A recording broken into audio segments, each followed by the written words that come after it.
Hello and welcome to the dark and seedy underworld of duct tape and daddy issues. Nearly said Dickens and quips again. I hope you're all right. I hope you've all had a good week. I am very, very happy because I'm always very happy on this podcast. I have a good laugh doing it. And this week I have the wonderful Stacey on with me, and those of you who are watching rather than listening will have seen Stacey wave.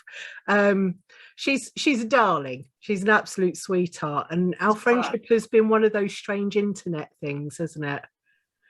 It has. I think I first met you at a What the Frock comedy. Yeah. A long time ago. And we sort of bump into each other in like Massive Attack gigs and sort of Labour protesty things. But generally, love has been built over the internet. It has, and it was built due to both of our love of the Archers. Yeah. I'm outed. Yeah, I'm outing you as a The Archers fan.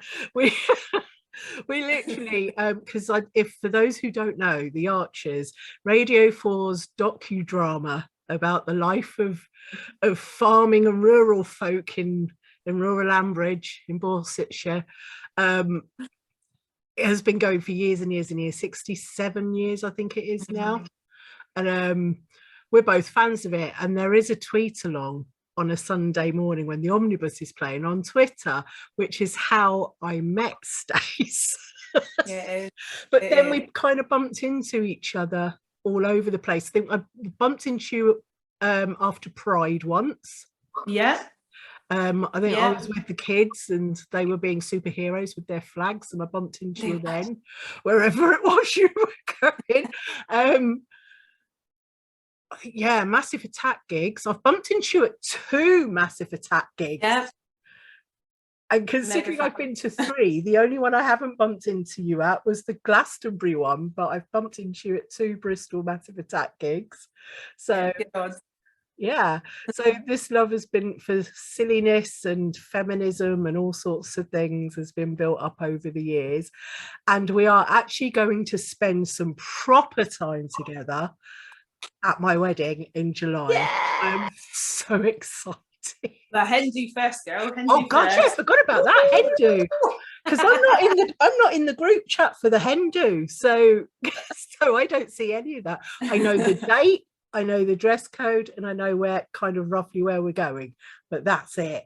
So it should be good. Me and Dee, we're going to be causing havoc in our wheelchairs. Dee will be coming on the show in a few weeks' time, and she's like my double. We both have the same name, the same very dark sense of humour, and we both also have a sister called Diane, which is weird. Wow. Right? Like, so weird. It's like, what's your sister called? I don't know. What's your sister called? Okay. Type friendship. So this week in Duct Tape and Daddy Issues, which is becoming really battered. I love it. It's becoming so battered. Like, there are some people who like to keep a book pristine. No. Yeah, and me, it just shows it's been well loved. Really, this is going to upset some people, especially Mark at Yokel Bear. It's really going to upset him, but I fold the corners over if I can't find anything to use as a bookmark. Yeah, that too. My kids steal bookmarks, so my mental health would not survive if I didn't fold bookmarks. Stacey has 2 beautiful little boys. Absolutely gorgeous. So I can imagine they steal the bookshelves, the bookmarks rather. And after the thing with the ghost plug, which I'm still laughing at, they're already pranking their mother. They are constantly. Yeah. So this last week we talked about my first set of calls and bumhole Jeff. What did you say to me earlier about the image you have in your mind? It just makes me think of Jeffro, and then you put the picture in my mind of Jeffro wanking, and that one. I did, and I'm not even sorry. So now you can all have it too. Enjoy. Yeah. So this week we're on Hello Caller You're Through, which is a little bit of background about pay and the types of caller that we get. Feel free to interrupt whenever. Or not. Okay, so we ended it last week on mostly men who just wanted to get off, though they come in their own special categories too. First, though, a little bit of background and info on how much I get paid. It used to be that PSOs earned a lot of money. It used to be £1.50 per minute to call us, and life was grand. I wish I had jumped on this bandwagon back in the day, as I would have been able to buy my own house with the kind of cash women were making. If you are of a certain age, you'll remember the adverts for 0891 numbers being all over telly when you got home from clubbing. The only one I can remember is 0891 50 50 50 50, which was like the gay one. I wonder what that appealed to us. No, but there were no women on it, just hunky men. 50 50 50. That was it. The graphics were loud and the hair was big. Life was good. These days, free internet porn has cut into the income of the honest PSO, and clients only get charged a paltry 35 pence per minute. Of that, I get 12p. And believe me, depending... Huh? So I've always wondered, like, because the aim of the game is to sort of get someone off, do you want to try and sort of long it out a bit so you get more money? Do you know what I'm saying? Yeah. Absolutely. So I enjoy it because I need to get paid. Yeah, exactly. I do work for a different company from the one where I wrote this book, and I do get paid a bit more than that now. Still not much more, but it depends on what time of day, because whether you'll do night shifts, if you do night shifts you get more, or if you do day shifts. But yeah, so with that I get 12p, and believe me, depending on what they want to talk about, a minute can feel like a very long time. There are various kinds of caller I get on the average shift, and they range from cheap to extravagant. So for those who are listening, you can't see Stacey's face. She just like, oh Jesus. I'll buckle up. I know the face because the pure facial expression just oozes out. It's like, oh God. Enter Mr. Cheap as Hell. This guy will have been watching free porn for a while, and you'll sometimes be able to hear it in the background, and he will really want to shoot his load, which is another lovely turn of phrase. He will get to himself to the point where he is really very close and then ring me. If I'm lucky, I will get my name out and the fact that I've got big tits before he grunts and hangs up. And I get paid 6 fucking pence to hear the guy come. If you came up to me in the street and offered me 6 pence to listen to you come, I would tell you to piss off loudly while laughing. I had a guy once whose thing was having women look at his cock. He wanted me to download an app so he could send me a picture. Like, fuck off, mate. This isn't Tinder. It's work for me. And if you want me to look at your dick, you're going to have to pay me a lot more than 12 pence per minute. I am providing a service, and that service needs to be appreciated. Now, dick rating is something I got into later. Is that a thing? Oh my God, it's a thing. Yeah. They send... I'm on Tinder and get sent these things for free, and you can get paid. Oh, you can get paid, right? Seriously, the money I made on that. There are different categories of dick rating as well. There are those who are very well blessed and just like to hear a woman say so. There are those who are tiny and like would like to hear a woman take the piss out of them for it. And then there are those who are mid-ranged who just want to hear nice things about it. So yeah, and I was charged, like, I'd literally talk for about 2 minutes about it on a video. I'd make a short video on my phone for about 2 minutes describing it. Tenner, thank you very much. Like, so just like a descriptive poem about the cock. Like, oh, that's the biggest one I've ever seen. I'd love that in my mouth. Ooh. Or the interesting head. What's an interesting? Oh my god! You know, next time I have to do that, I'm gonna say that. I'm gonna say, what an interesting head. Oh my god. I had a guy who really, really wanted me to denigrate him, and I literally just sent an email back, a message back over his email, just saying, like, did you want me to call like child porn services, because that you've sent me one of a child and I'm not happy about it. He gave me a tip. Wow. I was like, you look like the average 4-year-old. Like, yeah, they love it. Yeah, madness. I mean, tiny little horrible, because they're not good looking. They're not good looking. I'm sorry, guys, but and women who have them, they're not good. They're not pretty. No, they're there for a purpose, and that's, you know, an age-old thing. That's absolutely fine. But the whole technology, sending a photo of, looking at it, worshipping it stuff, just, I don't know, especially when it looks like a flygeric mushroom. Oh my god, that would be an interesting head, wouldn't it?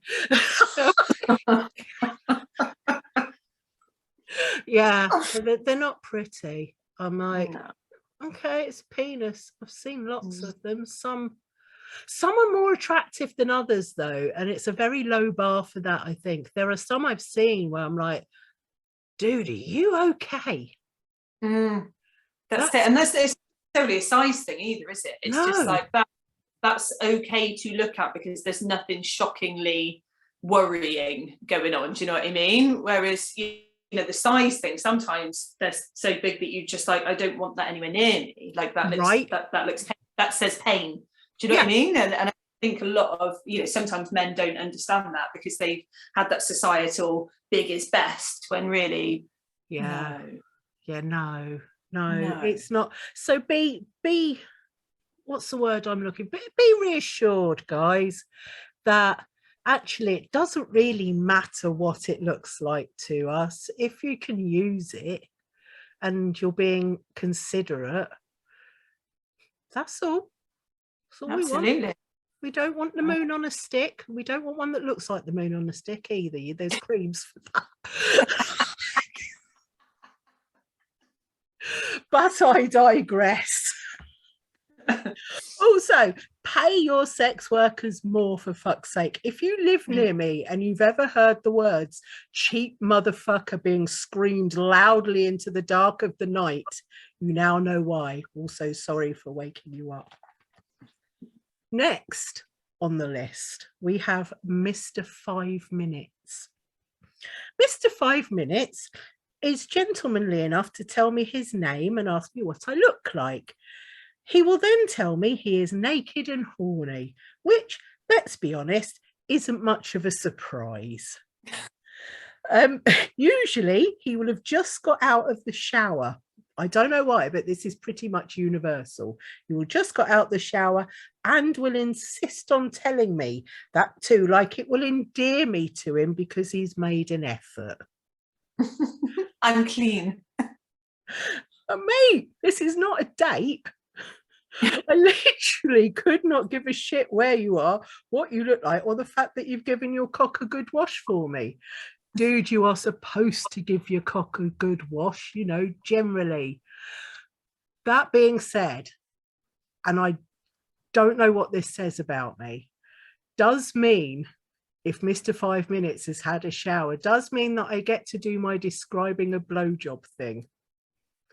Because again, I don't know what this says about me, but if I don't know they've been in the shower, even though it's over the phone, I'm kind of reticent to spend much time with my mouth there. That's fair. I mean, that's fair. It's one of those, isn't it, that if you're, you know, it's almost, I'd say like phone sex work is an art form. Do you know what I mean? You're doing a lot of describing, so you're getting into that place where you're imagining, even though you're not getting off on it, you're creating a service for a person. So to get into that headspace, you don't want to be thinking of some nasty, sweaty 12-hour shift type jobby, do you? You want to no. I mean, I know I'm not going anywhere near it physically, but I am actually more likely to give a phone blowjob to a man who says he's just showered. I really don't know what that says about me. Possibly there is some repressed cheesy knob trauma that I haven't dealt with from my past. Who knows? I mean, we've all got that, haven't we? Haven't we? Many women do not enjoy giving blowjobs. Refer us back to our cheesy knob trauma. I do not judge those women at all. Patriarchy and the Madonna whore dichotomy tells us that good girls don't. It's infuriating. The whole lady in the streets, whore in the sheets thing is an impossible standard and totally ignores that women should have the autonomy to do whatever the fuck they like. So women who like blowjobs feel they can't say so or they're a slag, and women who don't are pressured to do it. 100%. I was talking to some girlfriends the other day about the magazines that we used to get as teenagers. Yeah. And how, so we were talking, it was a big broad spectrum of, you know, relationships when you were younger and how everyone had shit sex when they were young, because the magazines that we used to get were all about how to give the perfect blowjob, position of the week. Do you remember all that sort of stuff? Oh my God, I remember position of the week. Was it More magazine, I think? More magazine, it was. Yeah.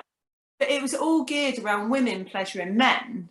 Yeah. And then the men had like Nuts and Zoo and all of that, which wasn't about pleasuring women. It was just about women pleasuring men again and tits. Yeah. So like, of course you had shit sex because there was only one person in that couple that were actually told how to pleasure someone, and it wasn't about pleasuring themselves. Do you know what I mean? Exactly. So half of the group that I was talking to liked giving blowjobs, but it was because they weren't doing it because they wanted to impress someone, they just enjoyed doing it. And the other half didn't like giving blowjobs because they'd been so affected by that whole you need to give the perfect blowjob thing that they went, no, fuck you, actually I'm not doing it. So they no longer wanted to pleasure their partner. It's a really interesting conversation, but that actually does sound, that sounds like a proper interesting conversation, because it is really, I remember More magazine and Position of the Week, and oh my God. And like in Nuts and Zoo magazine, it was literally, want to be adventurous, jizz on her tits. Exactly that. Exactly that. That was it. Maybe tell her hair looks nice after you've shot your load. Do you know what I mean? Right. Oh, your hair looks. You know what? But you know what will make it look even better? My sperm. Exactly that.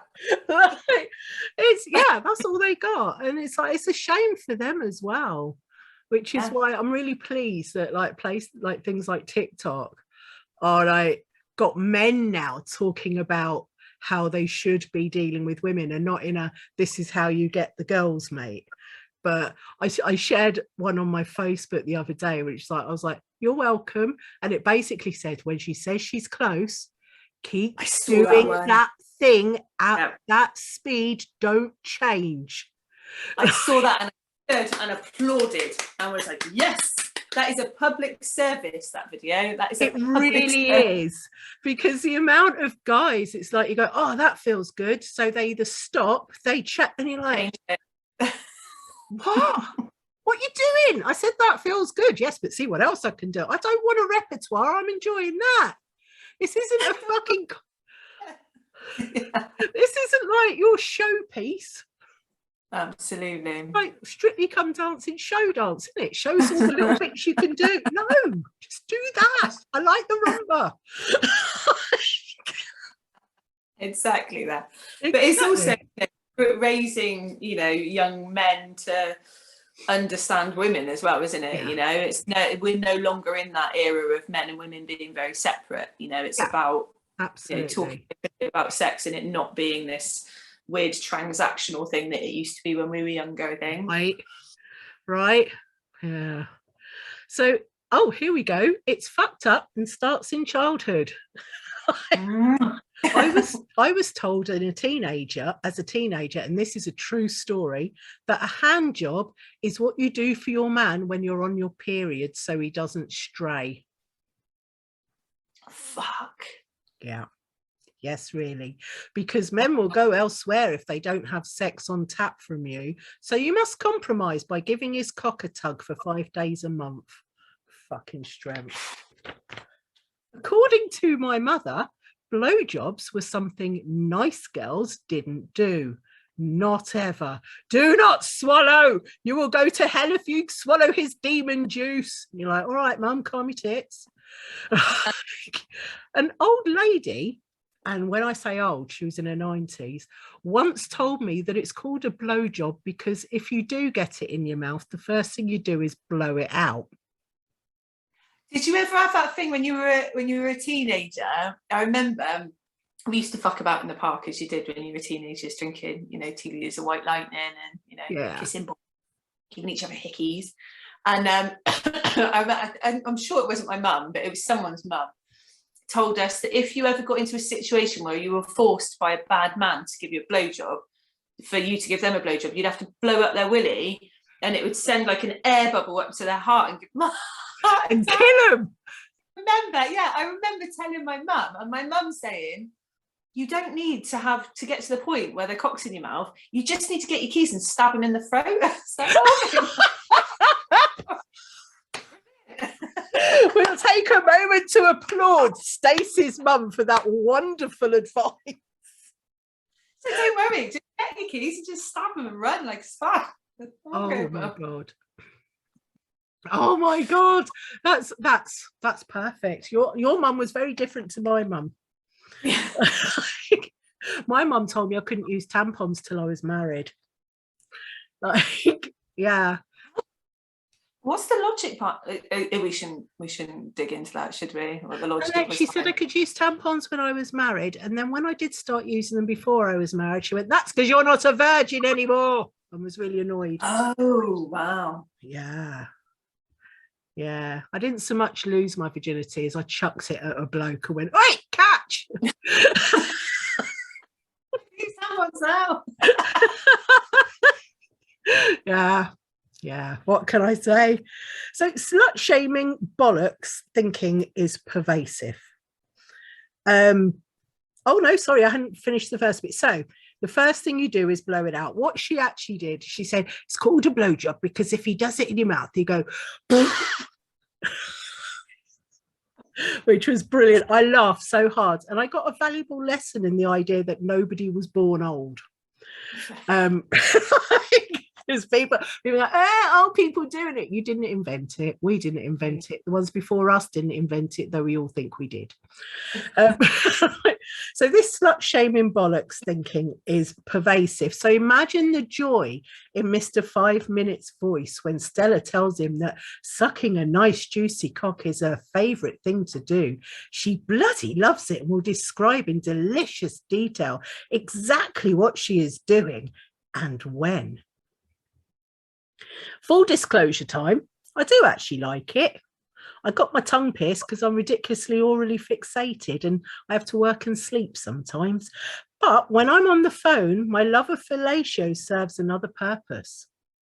If I'm doing the describing, I can control how long he is on the phone.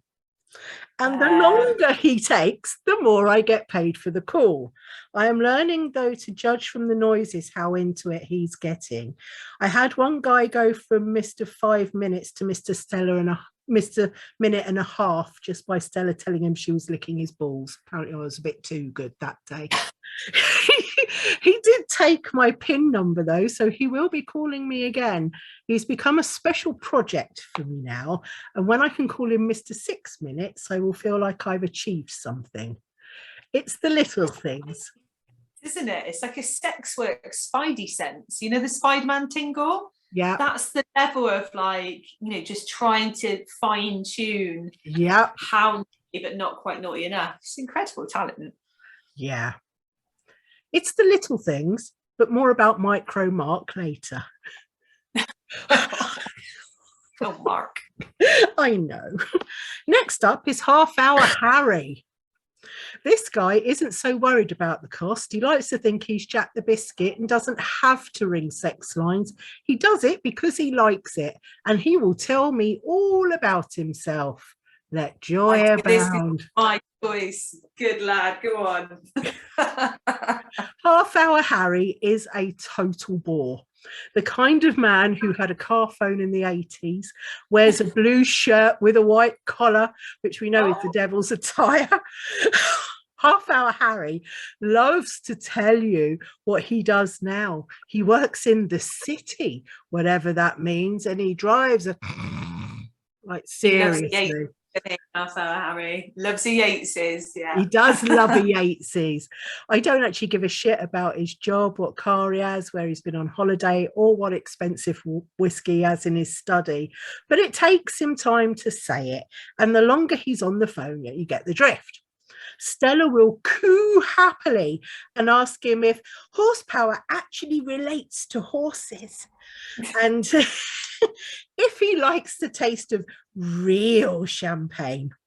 I have no shame, none. When you're doing that, can you like get away with making a cheese toasty and stuff? Like, can you get away with sort of... You can and you can't. I mean, I didn't, because I was generally working night shifts. So I would wake the entire house up if I did that. But sometimes, I mean, I've sat and I've painted my nails. Nice. Yeah, I've painted my nails. So yeah, it's been all right. Half Hour Harry may pay me more, but there is something more honest about Mr. 5 Minutes, who is just there for the wank. There's no fucking about with Mr. 5 Minutes, who isn't there to impress me and always says thank you afterwards. Oh, manners, they go a long way. They really do. It's quite lovely when they go, thank you for that. And you go... there must be something quite abrupt about the sort of coming and hanging up the phone stuff. Like, okay, you know, I've got is, but the thank you is like, oh, okay, welcome.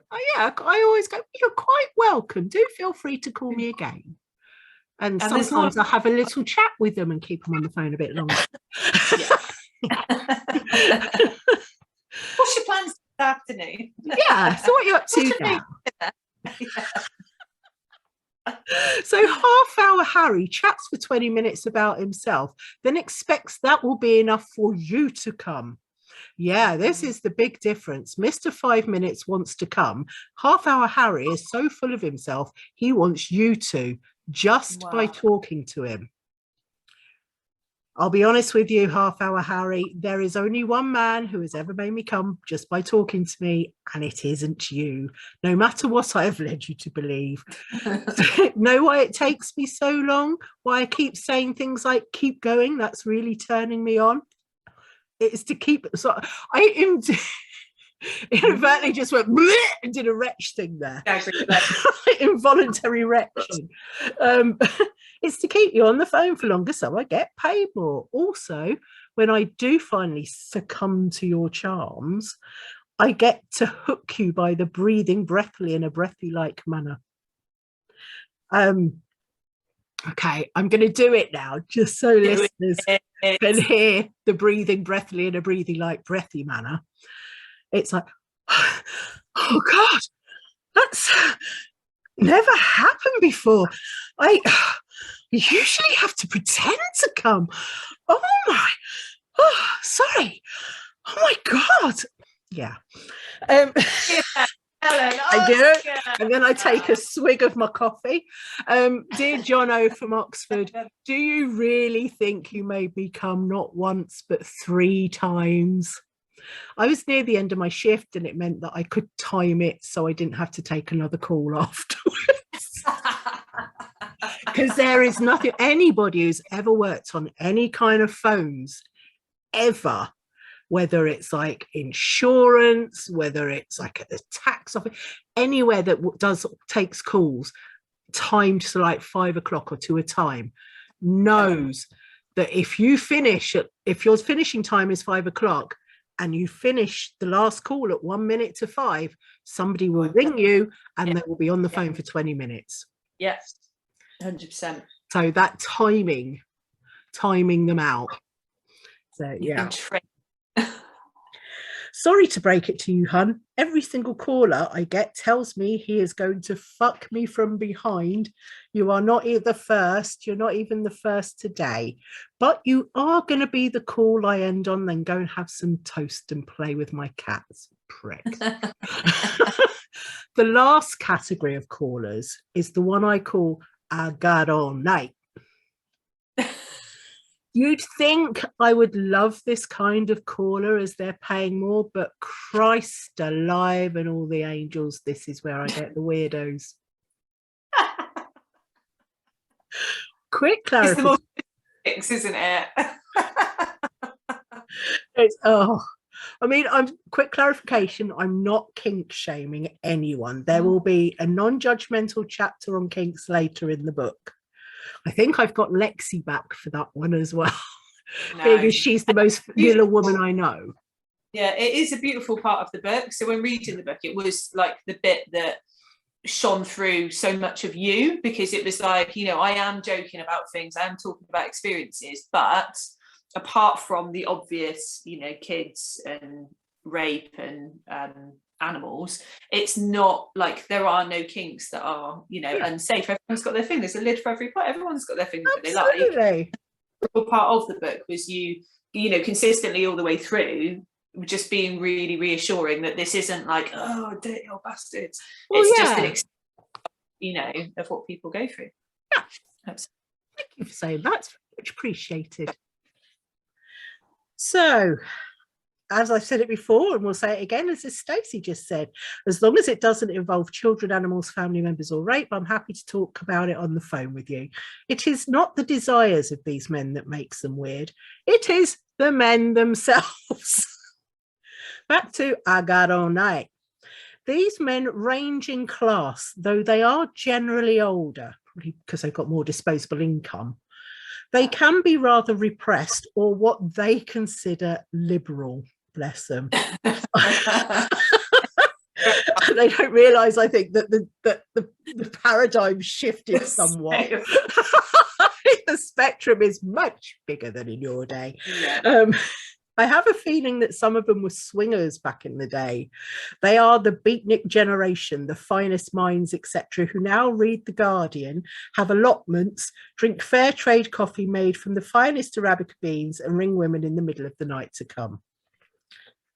And then listen to Archers the next morning. And then listen to the Archers the next morning. I would never work Sunday mornings. If they asked me to do a shift Sunday morning, no, the Archers. Even when I went to Glastonbury, I made sure my shifts didn't coincide with the omnibus and still did the. Yeah, I mean, the kids are 4 and they know already. They're already know, they come into the kitchen and go, like they know, they just know. Yeah. And they'll go, fine. Yeah, it's fine. So meet Edward. Every time I read this, meet somebody, I keep wanting to do it in like Dr. Dre, like. Yes, I thought that. Meet Dave. Meet Dave. He comes home and finds his wife in bed with someone else. Then Eminem's gonna come in. Bum bum bum bum bum. I'm so glad you got that. So that song back now though. Wow. Listening to a lot of that stuff back. Yeah. Very problematic. Fine at the Super Bowl. I don't usually do older, but Dre? I would, yeah. I mean, Dre back when I would have gone no, but now I'm like, yeah. Okay. Yeah. I mean, 50s too. Mary had lined them all up. Right. Oh my God, Snoop doing his little Snoop dance and his crip walk and being told he couldn't wear colours, so he wore his whole outfit was a bandana, and then doing his you'd be relieving your stress, doing his crip size. I'm like, oh, I love you all so much. I'm not, oh, it was a vibe. So meet Edward. Meet Edward. Edward used to be a voice and acting coach and spoke with a precise yet gravelly received pronunciation. He'd have probably been good on the Archers. He was 83 years old and warned me, bless him, he got quite visceral when excited. What does visceral mean? Visceral is raw. It's like primitive, primal. Naughty boy. Yes, naughty boy. I braced myself for the inevitable onslaught of testosterone, and off we went. Edward and I spent a lovely 3/4 of an hour talking about this and that, projection and literature, and whose voices I liked that he'd coached. Top of the list was Donald Sutherland. Those whiskey, honey and cigarette tones are to swoon over. I've never fancied Donald Sutherland, but that man could read the phone book to me and I would be a puddle. You were making money, just like, well, not so much money, but you were making money just chatting about this guy's day job. This is great. This is a good start, isn't it? At this point, it's great. If only he would call, I'm sure he would have a thing or two to teach Jono from Oxford, our Donald Sutherland. Then we moved on to the sex. This is what Edward called it. We are now going to move on to the sex. Excuse me, I'd like to do the sex now, please. And I was like, righto. Drop it in.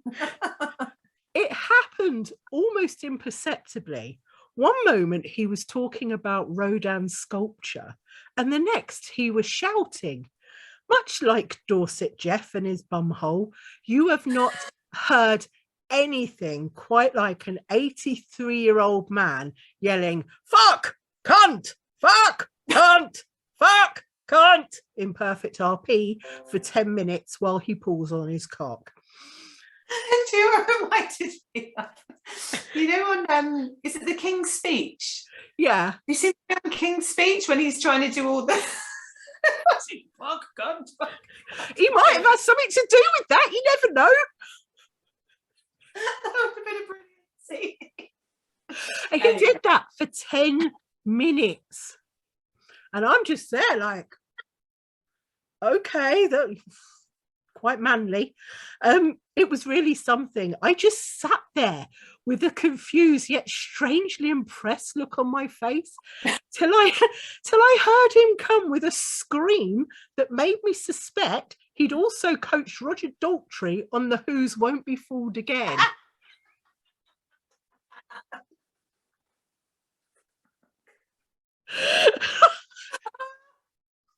I mean, I'm just hoping, because it's the bit that's on CSI Miami, isn't it? And I just hope that he got a pair of sunglasses. Yeah! Yeah, meet the new boss. Yeah. He went so quiet afterwards, I was worried I'd killed him. But no, he was just recovering, after which he apologized for being so manly and aggressive. Oh, wow. Yeah. I apologise for my manliness and aggressiveness. He went, I do apologise, young Stella, for being so manly and aggressive. Which was just... Bless you, Edward. I actually hope we get to chat again. Your phone bill might be massive, but so was my grin at introducing you to a sculpture from the master you were previously unaware of. Rodin is my favourite sculptor. When he was like, oh, what do you like? And I said Rodin, and he decided to lecture me on Rodin, and I got to lecture him right back because I know my stuff. Got him off a little bit more, to be fair. Yeah, he was like, ooh. I can cope with your sheer sexual energy because you now think of me as a caryatid, and I like that. It makes a change from being called a dirty girl. Fair. Other notable inductees into this category include the man who I swapped cheese jokes with for an hour, who actually made me cry with laughter at how bad his were. And I thank the Archers for this, because I said, so what do you do? And he says, oh, I work in dairy production. And I said, oh, what's your parlour like? Straight through or herringbone? Because I picked that up from the Archers. And he was like, you know about cows? And we ended up talking about cows and then just telling cheese jokes. It was mad. Then there was Bernie the sheep farmer from mid Wales, who taught me everything I ever needed to know about rattle powder before wanking and saying, oh dear, in a North Walian accent every time I said something that excited him. Turned out single thing I said excited him. It's proper like Pontypandy, Norman Price. Norman Price. Yeah. Oh dear. He was saying every time, yeah. But the rattle powder as well, I didn't want to tell Bernie. I already knew what rattle powder was. What is rattle powder?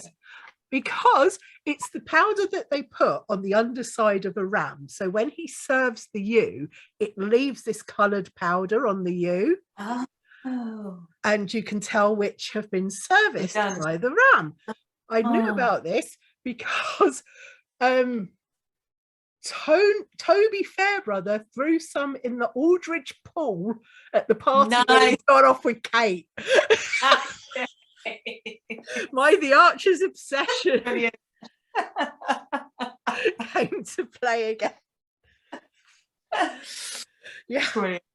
Also included is the bloke whose thing was breastfeeding and made slurping noises for an hour and 10 minutes while I resisted the urge to shout Bitty down the phone at him. I swear most of my 12 pence per minute is for not laughing my arse off on the phone with these men. It is hard-earned some nights. I have a top 3 in the I Got All Night category. So, in reverse order, Roger. It's almost painful for me to remember, Roger. I'm so happy that you got to have the time of your life on holiday in Ibiza. I am glad that your ex gave you a threesome with a horny sex worker for your birthday. I very much enjoyed the intimate detail you went into when describing every single element of the night, from the skirt your ex was wearing to the beard the waiter when you went for dinner. I am grateful to you for following me down every tangent I went on when I said things like, oh, that sounds hot. Tell me more about that. Nice. Thank you for believing I was actually interested in the shoes you were wearing. Thank you for being gullible enough to believe that your storytelling skills were that good you made me come 3 times. Roger, you were a good sport for an hour and a half where I didn't have to talk and you didn't come at all. You were nearly the perfect caller, but there are 2 ahead of you. Also, your ex-girlfriend sounds proper hot. Give her my number. I said that to him. Oh, she sounds really hot. You should give her along. Like, give me a number. Nick, I proper enjoyed our hour. A self-described schizophrenic with mental issues, which I thought that was the best description ever. It's my personality, and I've got this. Yeah, this and this. You were enormous fun. I don't know whether I enjoyed singing the Pokemon theme tune with you the best, or the discussion about whether Godzilla or Boris Johnson would win in a fight more. But it was a wild ride. I still maintain Godzilla would win because Boris is a fictional character. 100%. Thank you for roaring your head off laughing at that. Once I bought into the idea that we were having a conversation on a different plane of existence and went with that, it made all kinds of a strange sense and I enjoyed myself immensely. I'm sorry I didn't immediately believe that you were royalty, Your Majesty. I should have known from the way you referred to everyone else as peasants and promised me my own castle. Thank you for sharing your poetry with me and giving me some excellent feedback on mine. I hope you ring again too, because it was really rather lovely to be perceived as a person while I was working. I may not be a caryatid to you, but you recognised me as a goddess and said your subjects were in dire need of a figurehead to worship. I happily accept my place in your new world. In first place is the man I'm going to call Joe. Joe is my favourite caller ever. Joe spent an hour talking to me about a man who'd been flirting with him. Joe had always had girlfriends, but had never really met one he could ever think about settling down with. Joe had a father who beat him if he acted like a puff. Oh. Yeah. Joe was 40 years old now and couldn't even say the word gay out loud. Joe was a builder who was worried about coming out at work because he thought the lads might take the piss. And this is why we need feminism. Because under feminism, men won't go through this shit. Joe cried as he told me he felt guilty every time he thought about this man who flirted with him. Joe asked me if I thought he might be, you know, that way. Oh, I reminded Joe he had rung a sex line and was talking to me about a man. Joe laughed so long and hard at that, I honestly thought he was going to injure himself. I then spent a rather lovely further half an hour with Joe, chatting like we were old friends, planning his outfit and what he was going to say to this guy, giggling like we were on a sleepover. I even went for a pee while we talked and it didn't faze me. It was the most intimate phone call I had and have still taken, and I'm grateful for it. I felt good at the end and could answer the next call with a smile. Joe, I really hope you went and got your man. Sounds like you deserved him and he sounded perfect for you. I am happy to have helped at all. Yes, I'm aware counselling is cheaper, but I have a far shorter waiting list and I'm available in the middle of the night. 100%. And, you know, it's not always counselling that's needed, is it? Yeah. Like he chose to go to what he felt was a safe space and speak about what he felt was an unsafe thing, and you gave him that safe space. Yeah. It must be really, really hard when you're running a sort of a service where people can just disappear at the end of it. Do you know what I mean? Like you've had a really lovely experience there, but I do wonder if sometimes you think about people afterwards and think, oh, I wonder how they've got on. Like, I do sometimes wonder how they've got on. Generally, though, I'm just glad I offer them that little bit of space and time for some respite. Absolutely. Because sometimes just knowing somebody's listening and not judging is enough. And I can't fix their lives. This is something I've had to deal with in my own personal life. Is I was such a fixer. And I've had to learn that I can't fix everyone, and it is not my place to fix everyone. Absolutely. And when I learned the phrase, do you need help problem solving or did you just want to vent? Yeah. My life changed. So this is how I like do my calls and stuff now. I can't fix them. I don't know them. They don't know me really. But if I can help just in that little time, then I've got to be happy with that. And how beautiful is it that people like Joe have found a space, you know, where that, you know, the universe has somehow sent them to you. Yeah. You know, and you have a conversation. And, you know, it's likely that because of that accepting safe conversation, he's gone and found his man. Yeah. And fuck his dad and all of the stuff that's come before it, you know? Yeah. They fuck you up, your mum and dad. There's a poem, I think. And later on, in later episodes, we will cover that in how some of my callers have been utterly fucked up by stuff that's gone on with their parents. So... Right, where are we? Oh, we're nearly there. So those are my favourites, and those are the main categories. There are callers who hang up straight away. A short, hey, how it's going from me, and they're off.